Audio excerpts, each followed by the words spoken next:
Eyebrows के extra hairs की वजह से फेस मेसी लगता है। और अगर आप वैक्सिंग थ्रेडिंग का पेन बर्दाश्त नहीं कर सकते तो आज की वीडियो आपके लिए है। एक ऐसा हैक जो बिना पेन के आपके आईब्रो को क्लीन और शेपिंग लुक देगा। बहुत सी गर्ल मुझसे पूछती हैं, क्या बिना थ्रेडिंग के आईब्रो को सेट किया जा सकता है? तो आंसर है यस, लेकिन एक स्मार्ट ट्रिक के साथ। सबसे पहले मैं यहाँ क्लियर कर दूं, ये मेथड आईब्रो के हेयर्स को रिमूव नहीं करता है, बल्कि ये उनका कलर इतना लाइट कर देता है कि वो ऑलमोस्ट इनविजिबल लगते हैं, जिससे आईब्रो ऑटोमेटिकली क्लियर और शेपेड लगती है। आज की वीडियो में आपको कंप्लीट डिटेल के साथ बताऊंगी कि आप किस तरह से अपनी आईब्रोज को एक अच्छा सा शेप दे सकते हैं बिना पेन के। इसलिए वीडियो को एंड तक जरूर देखें और स्किप मत करें। सबसे पहले हम आईब्रोज के एक्स्ट्रा हेयर को कट कर लेंगे। सबसे पहले हमें आईब्रोज में अच्छे से कॉम्ब करना है। इसके लिए आप कोई सा भी ब्रश यूज कर सकते हैं।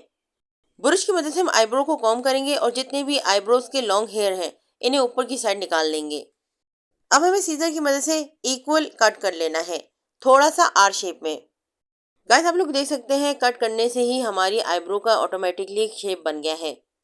मैं आपको पहले भी अपनी वीडियोस में बता चुकी हूँ, जो हमारी आईब्रो बनाने का मेथड होता है उसमें सबसे ज़्यादा जो इम्पोर्टेंट चीज़ होती है वो इसकी कटिंग ही होती है। क्योंकि अगर आपने आईब्रोज को अच्छे से कट किया है तो उसका ऑटोमेटिकली शेप निकल आएगा। बस फिर आपने उसी शेप को फॉलो करते हुए आपने थ्रेडिंग, वैक्सिंग या ब्लीच करना है। क्योंकि आज हम ब्लीच से आईब्रो को शेप दे रहे हैं तो सबसे पहले हम आईब्रो के लिए ब्लीच बना लेते हैं। आईब्रो पे हम कौन सी ब्लीच यूज कर रहे हैं और किस तरह से बना रहे हैं, चले इसे जान लेते हैं।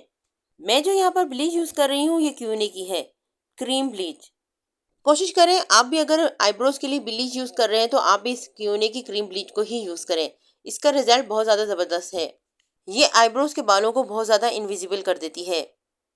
हाफ टेबल स्पून तक मैंने यहाँ पर पाउडर ले लिया है और 1 टेबल स्पून इसमें हम डेवलपर ऐड करेंगे। डेवलपर भी मैंने क्यूने का ही लिया है। मैंने यहाँ पर जो डेवलपर यूज कर रही हूँ ये 40 वॉल्यूम है। अगर आप ब्लीच आईब्रोज के लिए बना रहे हैं तो आपने 40 वॉल्यूम ही यूज करना है। बस हमें इसमें और कुछ नहीं ऐड करना है। इन दोनों को हमें बस बहुत अच्छे से मिक्स कर लेना है। ब्लीच अच्छे से मिक्स हो गया है। अब हम इसे आईब्रो पे अप्लाई करेंगे। आईब्रो पे अप्लाई करने से पहले हमें सबसे पहले आईब्रो पे प्रोटेक्शन के लिए सूथिंग लोशन या एलोवेरा जेल लगा लेना है। मैं यहाँ पर सूथिंग लोशन लगा रही हूँ। अच्छा, ब्लीच को आईब्रोज पे लगाने से पहले पीच टेस्ट जरूर कर लें। थोड़ा सा ब्लीच लेकर अपने कान के पीछे लगा लें। अगर कान के पीछे आपको रेडनेस हो रही है या इचिंग हो रही है तो फिर आप इसे अप्लाई ना करें। अगर आपकी स्किन नॉर्मल है तो बस आप इसे आईब्रोज पर अप्लाई कर लें। आईब्रोज पर ब्लीच को अप्लाई करने के लिए मैंने एक छोटा सा ब्रश ले लिया है। आप इसका साइज चेक कर सकते हैं। आपने भी आईब्रोज पर ब्लीच को लगाने के लिए छोटे साइज का ब्रश ले लेना है और बहुत आहिस्ता आहिस्ता से आपने ब्लीच को अप्लाई करनी है। अच्छा, अगर आप फर्स्ट टाइम ब्लीच को लगा रहे हैं और आपको इतना अच्छे से ब्लीच को लगाना नहीं आता है तो अपनी आईब्रोज में आप वैसलीन को लगा लें, ताकि अगर ब्लीच आपकी आईब्रोज में लग भी जाए तो आपके आईब्रोज के बाल गोल्डन ना हो। जितना आपने अपनी आईब्रोज का शेप रखना है इतने एरिया में आपने वैसलीन को लगा लेना है और फिर बाकी हेयर्स पे हमने ब्लीच को अप्लाई कर लेना है। और आईब्रो के पास जितने भी एक्स्ट्रा हेयर्स हैं इन्हें ब्लीच से अच्छे से कवर कर लेना है। क्योंकि हमने यहाँ पे क्यूने की ब्लीच यूज की है, इसका रिजल्ट भी बहुत जल्दी आ जाता है।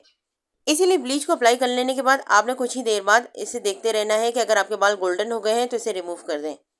ज्यादा से ज्यादा आपने ब्लीच को आईब्रोज में 15 मिनट तक ही रखना है। इसके बाद आपने इसे रिमूव कर लेना है। गाइस, आप लोग देख सकते हैं मैंने कितने अच्छे से अपनी पूरी आईब्रो को ब्लीच से कवर कर लिया है। अब हम थोड़ी देर वेट करते हैं ताकि हमारे बाल अच्छे से गोल्डन हो जाएं। ब्लीच को रिमूव करने के लिए यहाँ मैंने पफ का यूज किया है। पफ की मदद से हम ब्लीच को रिमूव कर लेंगे। गाइस, आप लोग देख सकते हैं हमारी आईब्रो का कितना परफेक्ट शेप निकल कर आया है। आप यहाँ दोनों आईब्रो में डिफरेंट चेक कर सकते हैं। अगर आप क्लोज से देखें तो ये वाली आईब्रो विदाउट शेप है, जबकि दूसरी साइड पर हेयर्स लाइट होने की वजह से आईब्रो ऑटोमेटिकली क्लियर और शेपेड लग रही है। गाइस, वीडियो अच्छी लगी हो तो वीडियो को लाइक कर दें, चैनल को सब्सक्राइब करें ताकि हर आने वाली नई वीडियो आपको मिलती रहे। अभी के लिए इतना ही, मिलते हैं नेक्स्ट वीडियो में।